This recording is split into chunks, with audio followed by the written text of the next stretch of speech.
और बताओ आलू भाई, कैसा चल रहा है तुम्हारा व्यापार?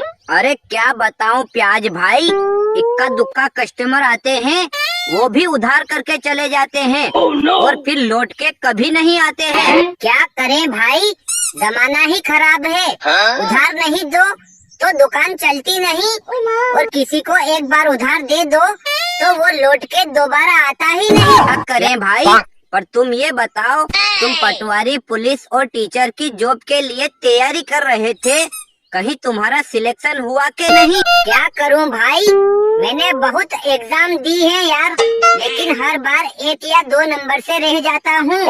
और कम से कम 50 प्राइवेट कंपनियों में भी इंटरव्यू दे चुका हूँ, लेकिन वहाँ भी सिलेक्शन नहीं हुआ। खैर छोड़ो, शिमला की शादी हो रही है तुम्हारे साथ और तुमने मुझे बताया भी नहीं। क्या करूं भाई, मुझे भी आज ही पता चला है।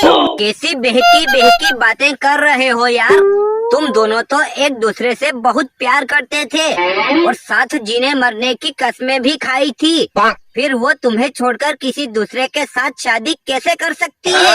अरे भाई, उसके प्यार में मैंने अपने घर वालों को बिना बताए सोने की रिंग बेच दी, अपनी मोटरसाइकिल बेच दी, फिर भी वो मुझे छोड़कर किसी अमीर घराने के लड़के से शादी करने जा रही है। अब तू ही बता मैं क्या करूं?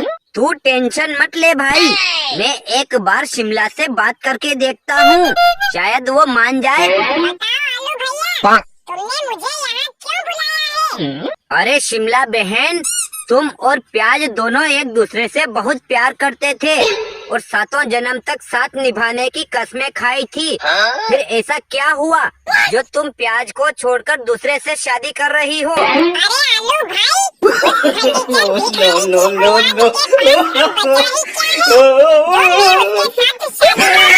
लेकिन वो बहुत अच्छा लड़का है, पढ़ाई के साथ साथ पार्ट टाइम काम करके अपना और अपने घर वालों का खर्चा चलाता था।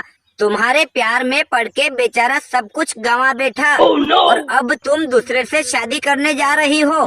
तुम ये उसके साथ बिल्कुल गलत कर रही हो। देखो आलू भैया, मैंने उससे कोई जोर जबरदस्ती से खर्चा नहीं करवाया था, उसी के पिछवाड़े में कुल्ली चली थी जो मुझसे प्यार किया।